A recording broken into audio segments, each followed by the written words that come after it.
नमस्कार, फॉलोअप के इस लाइव में आपका स्वागत है। रात के तकरीबन 9:15 से ज़्यादा के वक्त हो गए हैं। सबसे पहले आप इस लाइव का जो कैप्शन है आप उसको पहले पढ़ लीजिए। शायद इस कैप्शन को पढ़ने के बाद आप समझ जाएंगे कि ये जो लाइव शुरू हुआ है उसमें किस तरीके का कंटेंट आप तक हम लोग पहुँचाएँगे, क्या खबर पहुँचाएँगे। दरअसल आपको मालूम है कि बाबूलाल मरांडी को अब झारखंड बीजेपी का कमान मिल गया है। इसके बाद से यह चर्चा आम हो गई है कि ये जो विधायक दल के नेता के तौर पे जो बाबूलाल अब तक हैं, क्या वो आगे भी बने रहेंगे, और अगर वो आगे इस पद का त्याग करेंगे या फिर उनको ये बोला जाएगा कि आप प्रदेश का ही कमान संभालिए, तो ऐसे में कौन सा वो व्यक्ति होगा जो भाजपा विधायक दल का नेता होगा। हालांकि ये सवाल भाजपा के भीतर भी गूंज रहा है और बाहर भी लोग देखना चाह रहे हैं, और वजह स्पष्ट है कि नेता प्रतिपक्ष अब तक झारखंड को नहीं मिला है। नेता प्रतिपक्ष नहीं मिल पाने के कारण कई सारे संवैधानिक पद पे जो नियुक्तियां होनी है वो नहीं हो पाया है।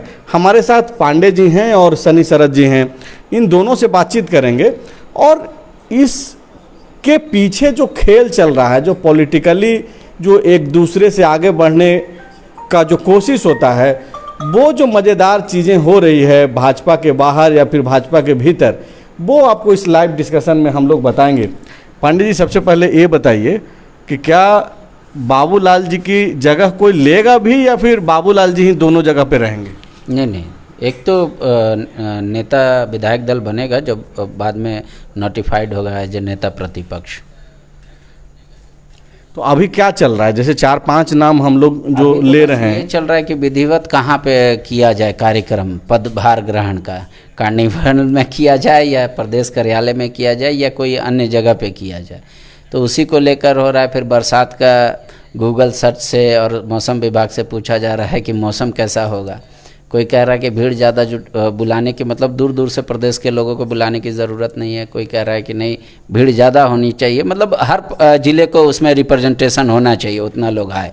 तो यही सब बात चल रहा है। विधायक दल का नेता कौन होगा से इतर खबर आप ये बता रहे हैं कि बाबूलाल जी का जो पदभार होगा उस दौरान भी बीजेपी चाह रही है कि शक्ति प्रदर्शन हो। नहीं, वो ये चाह रही है कि सारे जिले के लोग आए। कोई कह रहा है कि बस ऐसे ही कर लिया जाए फॉर्मेलिटी के तौर पे। तो इसी पे अभी अधेड़-बुन चल रहा है। और तरह तरह का जब ऐसे भी 10 आदमी बैठते हैं तो गॉसिप जो होता है वो बड़ा इंटरेस्टिंग होता है सुनने का, और ख़ासकर जब नेता लोग बैठ जाएं तो वो गॉसिप सबसे शानदार होता है। तो वही गॉसिप चल रहा है। कोई कार्निवल बता रहा है, कोई प्रदेश कार्यालय बता रहा है। फिलहाल हम लोग जो चर्चा के लिए आए हैं, जिस पे पूरे राज्य की निगाहें हैं कि भाई अब विधायक दल का नेता कौन होगा। 4-5 जो नाम जो चर्चा में है, पहला नंबर पे हैं सीपी सिंह हैं, दूसरे नंबर पे हैं अनंत ओझा हैं, तीसरे नंबर पे हैं अमर बाउरी, चौथे मतलब कोई नंबरिंग नहीं है, लेकिन चौथे नंबर पे बिरंची नारायण हैं। इन चारों नामों के इतर आज कोई दूसरा नाम भी आया सामने या फिर इन्हीं चारों के बीच में बातचीत चल रही है? नहीं, महिला का भी नाम आया, महिला विधायक। अच्छा, अपर्णा सेनगुप्ता का, उनका भी नाम आया। लेकिन ये माना जा रहा है, और लगभग ये पुख्ता खबर तो नहीं कहेंगे पर सोर्सेस के अनुसार, कि वो 2024 में लोकसभा का चुनाव लड़ेंगी अपर्णा सेनगुप्ता, ये तय है। लेकिन वो झारखंड की जगह बंगाल से लड़ेंगी। मतलब उनको इस लिस्ट से जो है, जो विधायक दल के नेता बन सकते थे, उनको अब किनारे मान लिया जाए। हाँ, तो ये एक है कि भाई बगल के उनका बंगाल सटा हुआ है और वहाँ से उनका एक वोटर भी है, बंगला अच्छा बोलती भी हैं, मतलब सब कुछ है वहाँ पे उनके सपोर्ट लायक।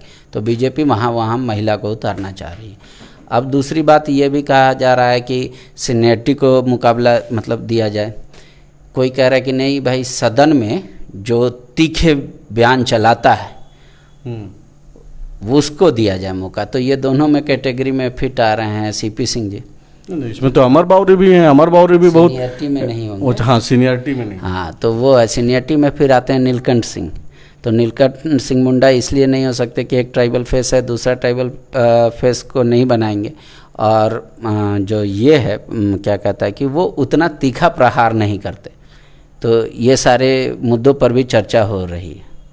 अच्छा, सीपी सिंह जिनका चर्चा चल रहा है और काफ़ी सीनियर लीडर भी हैं, स्पीकर रहे हैं, मंत्री रहे हैं, काफ़ी अनुभवी भी हैं, सनी, आपके पास क्या खबर है? क्या सीपी सिंह के नाम को लेकर के कहीं आपके पास भी खबर है या फिर आपके पास कोई और दूसरी खबर है? देखिए, आज की तो बड़ी खबर यही है कि बाबूलाल मरांडी आज असम से लौटे। 12 पूर्वोत्तर राज्यों की जो सांगठनिक बैठक थी असम में, चूँकि जिस दिन उनके नाम की घोषणा हुई वो उस समय गिरिडीह में थे। गिरिडीह से वो भागे भागे बीजेपी दफ्तर पहुँचे। रात लगभग 12 बजे तक उनका स्वागत हुआ बीजेपी दफ्तर में और सुबह ही वो असम के लिए रवाना हो गए। तो वो किसी से मिल नहीं पाए। आज जो तस्वीर निकल के सामने आई बीजेपी दफ्तर से, वो ये तस्वीर निकल के सामने आई, हम चाहेंगे थोड़ा नज़दीक से दिखाइए, कि बाबूलाल के अध्यक्ष की घोषणा होने के बाद पहली बार दीपक प्रकाश और बाबूलाल एक साथ दिखे। उसके बाद जैसा कि आप कैप्शन दिए हैं कि दरबारी शुरू हो गई है नेता प्रतिपक्ष, एक और तस्वीर ये बीजेपी की तरफ से ही जारी की गई है। आप देखिए कि भले ही बाबूलाल मरांडी पदभार ग्रहण नहीं किए हैं, लेकिन दीपक प्रकाश साइड वाली कुर्सी धर लिए हैं। बीच वाली जो कुर्सी है उस पर बाबूलाल मरांडी बैठे हैं और उनके सामने जिन चेहरों पर चर्चा कर रहे हैं आप लोग, उनमें से कुछ चेहरा हैं। जो चेहरा है उसमें जो अभी बिरंची नारायण की जो आप चर्चा कर रहे थे, सचेतक भी हैं। इसके अलावा किशुन प्रसाद हैं और ये शशिभूषण जी हैं। तो और दीपक प्रकाश साइड में बैठे हैं। तो अब देखिए, आप लोग जो चर्चा कर रहे थे इनके नाम की, अब जिस हिसाब से आप कैप्शन दिए हैं उस हिसाब से दरबारी के हिसाब से तो 2 और नाम पर चर्चा हो जानी चाहिए। लेकिन इससे इतर आपका सवाल सीपी सिंह पर था। लेकिन वो लोग उस लिस्ट में नहीं है, कतार में नहीं है। लेकिन बिरंची नारायण कतार में हैं। इसीलिए अब इसको आप दरबारी बोलिए या कुछ बोलिए, अगर यहाँ पे आए हैं तो एक चर्चा हो रही है कि भाई ये जो लोग लगातार संपर्क कर रहे हैं, इवन सिर्फ रांची मुख्यालय तक नहीं, दिल्ली तक लोग बड़े नेताओं के संपर्क में हैं। अभी जो नगेंद्र जी जो हैं वो अभी दिल्ली में हैं फिलहाल, और वहाँ पे भी झारखंड के कई बड़े नेता जो हैं वहाँ पे मौजूद हैं। तो अपने अपने हिसाब से लॉबिंग चल रही है। तो दरबारी जो इस्तेमाल किया गया है वो इसलिए किया गया है कि अपने स्तर से हर कोई चाहता है, और चाहना भी चाहिए। अगर पॉलिटिक्स में कोई है तो महत्वाकांक्षा अगर है और पार्टी के भीतर प्रयास कर रहा है तो दिक्कत नहीं है। तो बिरंची नारायण को अगर उस तरीके से हम लोग देख रहे हैं या फिर देखा भी जाना चाहिए तो क्या दिक्कत है? बिल्कुल दिक्कत नहीं होनी चाहिए, और चूँकि कैप्शन था तो उसी हिसाब से हमने सोचा कि ये चर्चा हो जानी चाहिए। दूसरी बात, जैसा कि पांडे जी बता रहे थे कि कोई तीखा, कोई खट्टा, कोई मीठा, मतलब लग रहा है कि कोई डिश का सिलेक्शन हो रहा है। लेकिन चूँकि ज़माना सोशल मीडिया का है तो उस हिसाब से लोग जो नेता प्रतिपक्ष है वो होना चाहिए कि वो बोले तो उसका कुछ असर दिखे, और उसके बाद पर लोग जो है सहमत होते दिखें। जैसा कि 2 दिन पहले ही जब बाबूलाल मरांडी को प्रदेश अध्यक्ष बनाया गया था तो हम ही लोग चर्चा कर रहे थे कि दीपक प्रकाश खुल के, मतलब आकर्षक तरीके से नहीं बोल पा रहे थे। जो मुद्दे हैं जनहित से मुद्दे, जैसा कि आप बिजली पानी का बोल रहे थे, वो चीज़ ऐसा नहीं यहाँ पे कि उस हिसाब से नहीं बोल पा रहे थे। तो इसीलिए अब तो देखिए, चूँकि बाबूलाल मरांडी को जैसे ही कमान सौंपा गया उसके बाद तो एक खुशी की लहर दौड़ी। बीजेपी के जो कार्यकर्ता हैं नीचे स्तर के, बूथ स्तर तक के, उनमें तो एक नया ऊर्जा का संचार हुआ है। अब इस जो ऊर्जा का संचार हुआ है वो सड़क से लेकर विधानसभा तक वो संचार जब पहुँचे तो वो संचार और कैसे रफ्तार पकड़े, और सरकार के सामने जो खड़ा होके जो नेता प्रतिपक्ष बोले उसका कैसे असर भारी पड़े। मुख्यमंत्री हेमंत सोरेन से ज़्यादा वजनदार वो व्यक्ति हो, मुझे लगता है, और वही तलाशने की कोशिश की गई है। हेमंत सोरेन को तो राज्य की जनता ने सबसे वजनदार बताया है, तो उनसे ज़्यादा वजनदार वाली बात नहीं। पार्टी में कौन जो है बड़ा चेहरा है, ये किनको मिलना चाहिए। आप जो क्राइटेरिया बना रहे हैं वो बीजेपी इस क्राइटेरिया पे जाएगी कि नहीं जाएगी, लेकिन फिलहाल जो एक चर्चा जो ये है वो ये है कि बाबूलाल मरांडी पे पूरा जो दिल्ली का नेतृत्व है, इवन प्रधानमंत्री मोदी का नाम आ रहा है कि प्रधानमंत्री मोदी चाह रहे थे कि बाबूलाल मरांडी ही प्रदेश में लीड करें यहाँ पे ट्राइबल चेहरा के तौर पे, और बाबूलाल मरांडी पे उनको भरोसा भी है। अब जो विधायक दल का नेता उनके जगह पे जो चुनना है, मेरे पास जो खबरें आ रही है, जो चर्चा हो रही है, वो ये है कि भाई एक ऐसा चेहरा हो जो बाबूलाल के को टक्कर देने वाला चेहरा नहीं हो। तो आप कैप्शन में देखिए कि हमने ये लिखा भी है कि भाई भाजपा किस तरह का नेता ढूंढ रही है। मतलब ऐसा नहीं कि कल के डेट में कोई चैलेंज करने लगे कि भाई बाबूलाल से बड़ा तो हम ही हैं। क्या पांडे जी कुछ ऐसा चल रहा है क्या? नहीं, देखिए बीजेपी फिलहाल ऐसा कोई चेहरा नहीं दिख रहा है जो बाबूलाल को टक्कर दे। अगर आप पता नहीं किसके इशारे में बात कर रहे हैं, अगर नीलकंठ सिंह मुंडा को भी आगे कीजिएगा तो बाबूलाल से अनुभव और हर चीज़ में, हर मामले में कम है। सीपी सिंह का जिक्र कर सकते हैं और कई लोगों का जिक्र कर सकते हैं, लेकिन बाबूलाल मरांडी का जो ओहदा है, आप अनुभव और उम्र को हिसाब से नहीं देख सकते हैं पॉलिटिक्स में। आडवाणी जी पार्टी में थे, नरेंद्र मोदी चेहरा बन गए, तो वो एक अलग बात है। फिलहाल फिलहाल वही बातचीत वही हम लोग कर रहे हैं, जो चर्चा हो रही है कि भाई एक कोशिश ये भी है पार्टी की कि कल के डेट में जो है कोई नया कोई ओवरलैप ना करे, कोई एक नया चैलेंज क्रिएट कर दे। नहीं, देखिए बीजेपी को पहले समझना होगा, ये संगठनात्मक पार्टी है, यहाँ प्रदेश अध्यक्ष ही सर्वोपरि है, नेता विधायक दल सर्वोपरि नहीं है। नेता विधायक दल का काम सिर्फ सदन तक सीमित है, फिर प्रदेश अध्यक्ष बताते हैं नेता विधायक दल को क्या करना है, कौन सा कार्यक्रम में हिस्सा लेना है, कौन सा कार्यक्रम में नहीं लेना है। नहीं तो आप सिर्फ जब विधानसभा का सत्र चल रहा है वही हैं आप, और उसके अलावा कुछ नहीं। ये बीजेपी का जो आप फॉर्मेट देखिएगा, अध्यक्ष प्रणाली को सर पांडे जी, इसलिए सवाल लोगों के जहन में तैर रहा है और ये चर्चा भी इसलिए हो रही है कि नेता प्रतिपक्ष का जो पद है वो जनता से जिस तरीके से सीधा कनेक्ट करती है, सरकार का एक अंग की तरह। बीजेपी ऐसा नहीं, इसको आप बीजेपी के मानने से नहीं, जनता की मानने से चला रही है ना। नहीं, पांडे जी आप सुनिए ना, जनता के परिप्रेक्ष्य में बातें हो रही है। नहीं, ऐसा नहीं होता है। अच्छा, ऐसा कभी नहीं होता है। देखिए, संगठन हमेशा जो है प्रदेश अध्यक्ष के जिम्मे होता है, और ये काम जनता से कनेक्ट करने का काम प्रदेश अध्यक्ष का होता है। विधायकों का नेता सिर्फ विधायक दल का नेता होता है, और बीजेपी इसको भली भांति फॉलो भी करती है और करवाती भी है। नेता मतलब वो ऐसा नहीं होता नेता प्रतिपक्ष होगा जो वो मतलब सीधा लोगों को कनेक्ट करने लगेगा और इसको अपकमिंग या वो रिप्लेसमेंट के तौर पे दिखाने, वैसा बीजेपी नहीं करती किसी भी तरह पे। पांडे जी के जवाब में भी वो चीजें दिखी एक तरीके से कि बीजेपी क्या करती है, बीजेपी कैसे प्रोजेक्ट करती है। तो देखिए, अभी कई दर्शक, करीब 180 लोग हम लोग को देख रहे हैं लाइव, और हमने आपके हैंडल से डाला था कि आपके मन में कोई सवाल हो तो पूछ सकते हैं। 2 सवाल आया है आपसे, हमसे और पांडे जी से। पहला सवाल ये है कि क्या बाबूलाल जी के अध्यक्ष बनने के बाद उनको कभी धोखा देने वाले अमर बावरी और बाकी के 5 विधायक जो शामिल थे, उनके रिश्ते कैसे रहने वाले हैं? बाबूलाल जी के साथ क्या इन लोगों का टिकट कटने की संभावना है? पहला सवाल तो ये है। दूसरा सवाल है कि क्या नीलकंठ सिंह मुंडा नेता प्रतिपक्ष बन सकते हैं? तो हम चाहेंगे कि पांडे जी इसका दूसरा सवाल का जवाब पहले दे दिया गया है। पहला सवाल पे हम लोग आते हैं, दे दीजिए, चूंकि दूसरा सवाल का जवाब ये है कि नीलकंठ सिंह मुंडा रेस में इसलिए नहीं है क्योंकि ट्राइबल समुदाय से एक व्यक्ति जिनको प्रदेश अध्यक्ष बना दिया गया है बाबूलाल मरांडी जी को, तो ऐसे में दोनों पद पे एक ही समाज से लोग नहीं रहेंगे। लोगों को मैसेज भी देना होता है, पॉलिटिक्स परसेप्शन का चीज़ है, और ऐसे में सभी पार्टियां चाहती है कि सारे समुदाय के लोगों को जोड़ करके जो है एक संदेश दे कि भाई हमारे साथ सभी लोग जुड़े हुए हैं। दूसरा जो सवाल है पांडे जी, वो ये है कि क्या बाबूलाल और बाकी के वो 5 विधायक जो जेबीएम से बीजेपी में आए थे, उनके साथ रिश्ता कैसा रहेगा? वो तलखी से पेश आएंगे कि मतलब पॉलिटिक्स में जो आम चीज़ है, ये सब बातों को कोई बहुत बड़ा तवज्जो नहीं।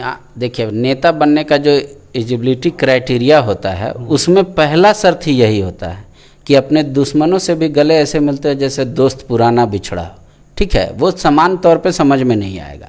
और ख़ासकर जो बाबूलाल मरांडी हैं, वो इन चीज़ों पर यकीन नहीं रखते, वैसे नेता नहीं हैं।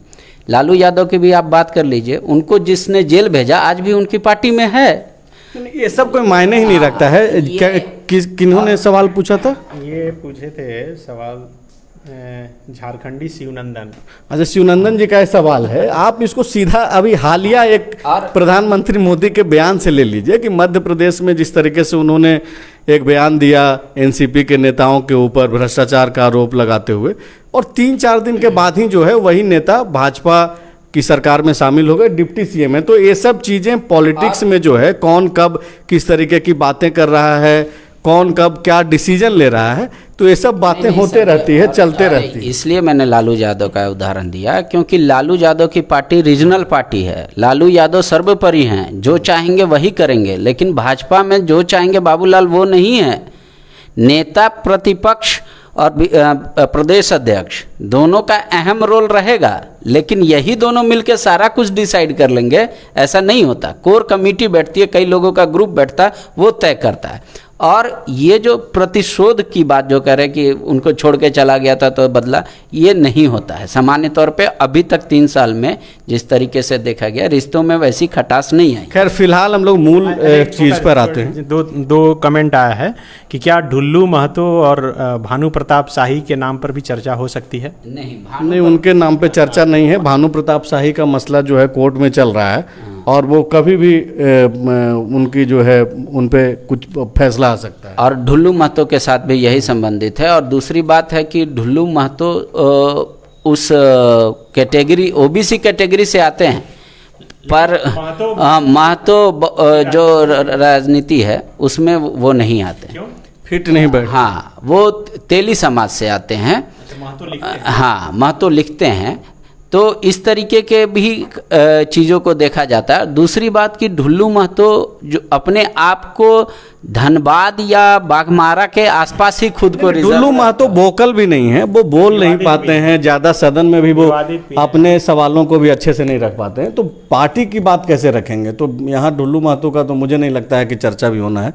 सनी, हम लोग मूल सवाल पे आते हैं और सवाल यही है कि क्या सवाल बोल दीजिए कि लोग करते रहते हैं। आपके मन में भी अगर कोई सवाल है तो आप सवाल आप पूछ सकते हैं, हम लोग कोशिश करेंगे कि आपके सवाल का जवाब दें। तो पांडे जी, हम लोग जो मूल टॉपिक जिस पे हम लोग लाइव करने आए हैं वो यही है कि बीजेपी किस तरीके की नेता जो है ढूंढ रही है विधायक दल के पद पर। सुंदर हो, देखिए बीजेपी किस तरीके का नेता ढूंढ रही है। एक तो वो ऐसा विधायक चुन रही है जो सर्वमान्य है। सामान्य तौर पे भले ही वो आदेश केंद्र का रहेगा, केंद्रीय नेतृत्व का, लेकिन आपस में भी सर्वमान्य हो। महत्वाकांक्षा भरे इस दौर में सर्वमान्य वाला या फिर सर्वसम्मति वाला चीज तो बाबा अब नहीं हो पाता है, लेकिन अब ठीक है कि भाई पार्टी है, एक डिसीजन होगा, उसको मानना है। बीजेपी ने ऐसा भी दौर देखा है कि बीजेपी के विधायक यहाँ धरना पर बैठ गए अपने ही नेताओं के खिलाफ। वो एक वक्त था। हाँ, अभी मोदी बीजेपी है, मोदी पॉलिटिक्स है। हाँ, तो उसमें भी पार्टी के अंदर देखिए, मीडिया में बयान नहीं देना वो अनुशासन के तहत आएगा, लेकिन उसके पीछे षड्यंत्र रच देना उसको भी पार्टी देखती है। तो ऐसा नहीं नेता खोजती है कि जबरदस्ती थोपा गया।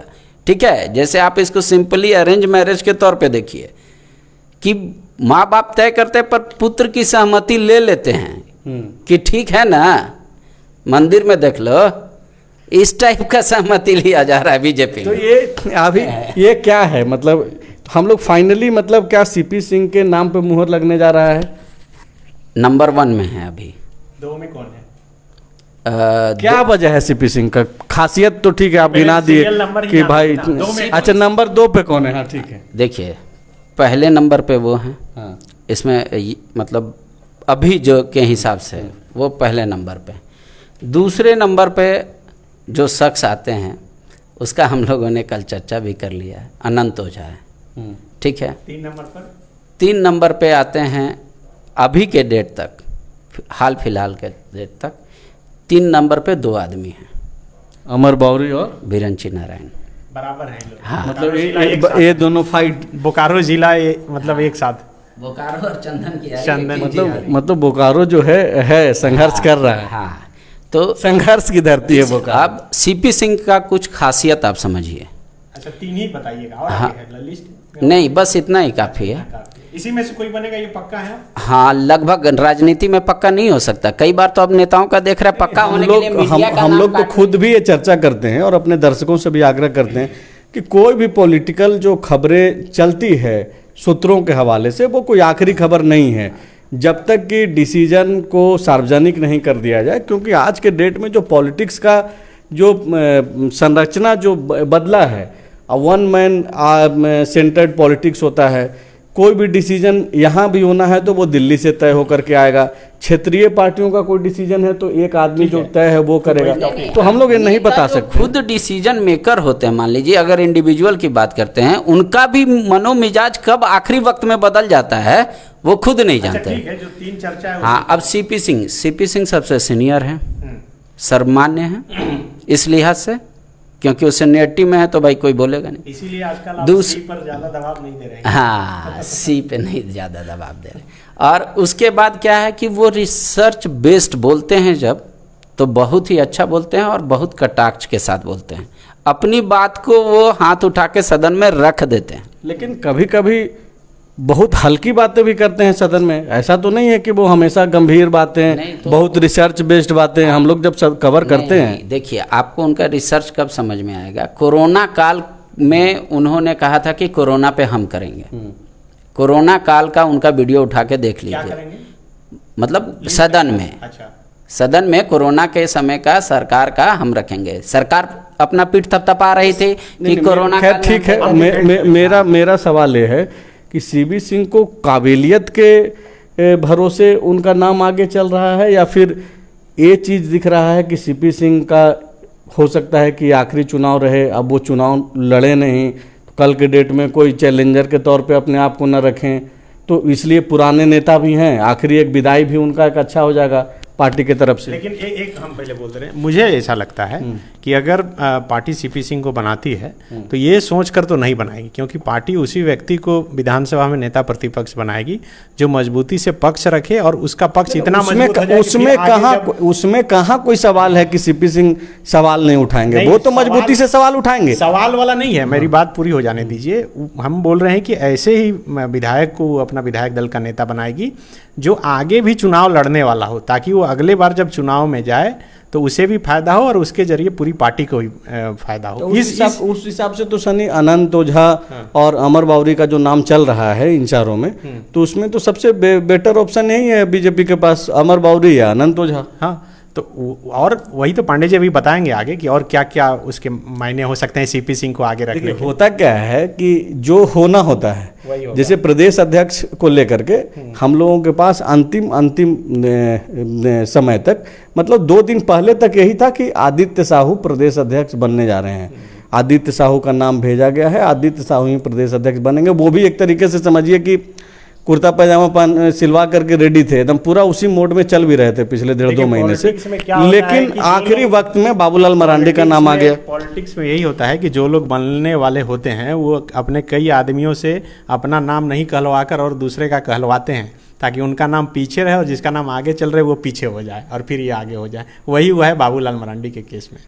तो मतलब इन चारों के अलावा भी कोई हो सकता है? नहीं, ये सामान्य तौर पे वहाँ चलता है जहाँ की बातें वहाँ पहुँचती हो या केंद्रीय नेतृत्व तक। अभी कोई भी बात पहुँच जा रही है नहीं, तो आपको एक बात बता दें, डिजिटल मीडिया का दौर है, हर बातें दिल्ली तक पहुँचती है। पहुँचती नहीं है, बाकायदा ड्यूटी है कि पहुँचाना है। लेकिन उससे बीजेपी को बहुत ज़्यादा फर्क नहीं पड़ता। नाम चला के कटवा के ये सब, देखिए कि यहाँ पे अभी सिस्टम जो है वो एकदम अलग है। अगर इसको कोई अटल जी के समय से जोड़कर देख रहा है तो अभी का सिस्टम अलग है। अभी का सिस्टम ये है कि आपको जो भार दे दिया गया, अब आप अभी का सिस्टम यही है कि जो क्षेत्रीय पार्टियों पे जो प्रश्न चिन्ह लगता है कि यहाँ वन मैन सेंटर्ड पॉलिटिक्स है, राष्ट्रीय पार्टियों में भी अब वही व्यवस्था हो गया है। अब ये ऐसा नहीं है कि कोई 10 तरीके से लोकतांत्रिक कोई व्यवस्था है और पार्टी के भीतर और उस हिसाब से निर्णय हो रहा है। नहीं, ऐसा नहीं है। ऐसा अभी भी कांग्रेस में नहीं है, ऐसा अभी भी बीजेपी में नहीं है। मतलब आप बीजेपी को डिफेंड करने के लिए कांग्रेस का नाम ले रहे हैं? नहीं, राष्ट्रीय पार्टी में ये संभव ही नहीं है। आप किसी के प्रदेश अध्यक्ष से बैठ के व्यक्तिगत कैमरे ऑफ द कैमरा बात कर लीजिएगा, क्योंकि उनके जो आला नेता या नेतृत्व रहता है उनके पास पूरे भारत के हर नेताओं का चेहरा हमेशा घूमता रहे, ये संभव नहीं है। दूसरी बात, हर डिसीजन ऐसा नहीं होता कि सर ये काम कर रहे ये बताया जाए। अरे छोड़िए, मतलब नहीं, सवाल यही है कि इन चारों के अलावा भी हो सकता है कि अमर बावरी और सीपी सिंह, अनंत ओझा, चारों के अलावा भी हो सकता है। जाहिर तौर पे बात है, पार्टी का क्या है, केंद्रीय नेतृत्व पर्यवेक्षक का प्रतिनियुक्ति कर देगी। पर्यवेक्षक यहाँ विधायकों की राय लेंगे, वो सब मतलब दिखावे का फॉर्मेलिटी जो सिलेबस है। देखिए, फिर यही बात मैं बोल रहा था कि दिखावे का। हाँ, लेकिन तो ये सब जो सिलेबस जो पुराना है वो सिर्फ दिखाने को लेकर के नहीं, लेकिन ऐसा नहीं होता है कि अब सिर्फ कोई एक आदमी अमुक आदमी का चयन कर लेता है। दर्शकों का कोई सवाल है सनी इसमें? और देखिए, एक तो वासुदेव महतो जी का सवाल है। अभी हालांकि भले ही अटपटा लगे, लेकिन पॉलिटिक्स में कब क्या हो जाए कहना मुश्किल है। Lalu Prasad Yadav open heart surgery करा के फिर से नीतीश के साथ मिल जाते हैं, तो इसलिए झारखंड में कुछ हो सकता है।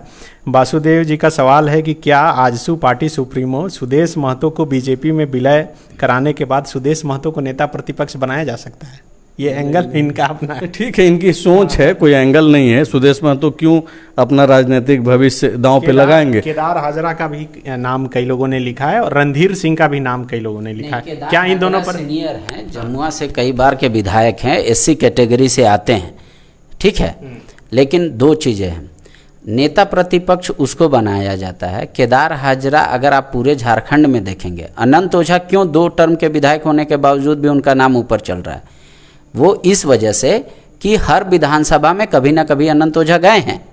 केदार हाजरा जमुआ से लगातार विधायक हैं, इसमें कोई दो राय नहीं है, सीमित है अपने और लेकिन उनके साथ एक और डिमेरिट है कि बाबूलाल भी गिरिडीह से और वो भी गिरिडीह से आएंगे, ऐसा पार्टी नहीं करेगी। अच्छा, एक प्रभाकर महतो जी का सवाल है, वो बताए भी हैं एक तरह से कि सीपी सिंह का एज हो गया है और ओझा जी फॉरवर्ड क्लास से हैं, झारखंड में बैकवर्ड पॉलिटिक्स होगी, बीजेपी में बिरेंची नारायण या अमर बावरी, यही दोनों में से वो बता रहे हैं कि ऐसा हो सकता है। हाँ ठीक है, जैसे हम लोग चर्चा कर रहे हैं, जो नेताओं से जो खबरें मिलती है हम लोगों तक या फिर पहुंचाई जाती है, उसी तरीके से ये भी चर्चा कर रहे हैं। अच्छी बात। सवाल मेरा है बाबा कि क्या सचमुच में हेमंत सोरेन की सरकार बीजेपी को इस स्थिति में लाकर खड़ा कर दी है कि भाई आपको अपना नेता प्रतिपक्ष ने, मतलब विधायक दल का नेता नहीं मिल रहा है? नहीं, ऐसा नहीं मिल रहा है, ऐसा नहीं है। लेकिन हेमंत सोरेन ने इस तरीके से तो मजबूर कर दिया कि भाई नेता विधायक दल आपको बदलना पड़ेगा। हाँ, ये तो जो नहीं मिल रहा है वही ना, फिर तो वही ना कहा जाए, क्योंकि बाबूलाल के बाद चर्चा हो रही है कि किसे बनाया जाए, सोचना पड़ रहा है इतना। नहीं, पार्टी अब अपने स्तर से बाबा, हालांकि एक सवाल है तो उसका जवाब अगर है। ऐसा नहीं है, चूंकि बाबूलाल का सीट खाली हुए कोई बहुत बड़ा दिन गैप नहीं हो गया कि पार्टी इसमें बहुत ज्यादा रिसर्च कर रही है, फॉलो कर रही है, और पद खाली भी तो नहीं है। बाबूलाल तो अभी हैं विधायक दल के नेता। दूसरी बात, जब दीपक प्रकाश को प्रदेश अध्यक्ष बनाया गया था तो क्या कोई किसी ने चर्चा की थी उनके नाम की? बहुत सारे लोग नहीं जानते थे, मीडिया वाले भी नहीं जानते थे, ठीक है। मीडिया के लोग तो दीपक प्रकाश को बहुत पहले से जान रहे हैं, क्योंकि संगठन में उनका योगदान हमेशा से रहा है। मीडिया के लोग ये नहीं जानते थे कि दीपक प्रकाश होंगे अगले प्रदेश अध्यक्ष, इस बात को लेकर। और कोई सवाल है तो आप ले लीजिए, नहीं तो लाइव लंबा हो रहा है, हम लोग इसको समाप्त करें। रणधीर सिंह का नाम लिख रहे हैं, कुछ अनंत ओझा का नाम लिख रहे हैं, जयनारायण दास जी लिख रहे हैं कि नेता प्रतिपक्ष नियुक्त ही नहीं होगा। ये जेएमएम के नेता भी हैं, लग रहा है हेमंत सोरेन के साथ तस्वीर लगी है इनकी। इसके अलावे क्या इस बार बाबूलाल जी की अगुवाई में चतरा को लोकल प्रत्याशी मिल पाएगा? इनका थोड़ा अलग सवाल है, ये जितेंद्र सिंह का सवाल है। इसके अलावे रमेश, इस बार बदलाव होने की तो सुबुवाहट है चतरा से, कि चतरा के जो कैंडिडेट हैं सुनील सिंह, उनको शायद धनबाद शिफ्ट किया जाए, ऐसी चर्चा है। अब होगा क्या वो तो अंतिम वक्त तक कहना मुश्किल। रमेश मुर्मू जी का सवाल है, ये एक स्टेप आगे का सवाल है, ये 2024 के लास्ट 25 का सवाल है कि 2024 में बीजेपी से सीएम कौन बन सकता है? अभी तो बीजेपी के पास संख्या होगा तब तो सीएम होगा, ये तो तय उस समय का तय होगा ना कि किसके पास संख्या है। विपुल दुबे जी का सवाल है कि ये बता भी रहे हैं कि संथाल परगना इलाके से आने वाले एक ऐसे युवा विधायक जो अपनी बात पूरी स्पष्टता से रखने में सक्षम हैं, क्या भविष्य की राजनीति को देखते हुए विधायक अमित मंडल के नाम पर विचार किया जा सकता है? अमित मंडल अभी बहुत जूनियर हैं बीजेपी में, और मुझे नहीं लगता कि उनके नाम पे कोई सोच भी रहा होगा या फिर किसी के जहन में एक ख्याल भी आया होगा। तो फिलहाल मंडल अच्छा बोलते हैं, अच्छे पढ़े लिखे हैं, पद की बात हो रहा है पांडे जी, नेता प्रतिपक्ष के लिए। फिलहाल लाइव काफ़ी लंबा हो रहा है, अब हम लोग लाइव समापन की ओर बढ़ते हैं। खबर यही है और चर्चा यही है कि ये जो विधायक दल के नेता के तौर पे जिस शख्स को बीजेपी ढूंढ रही है, उसमें क्या क्या चाह रही है। अगर इस सवाल जो हम लोग आखिर में बता रहे हैं आपको, इसका जवाब तलाशना चाहते हैं तो इस लाइव को, अगर आप अभी अंतिम दौर में जुड़े हैं लाइव से, तो फिर से आप सुनिए, आपको इसमें इन सारे सवालों का जवाब मिल जाएगा। शुक्रिया।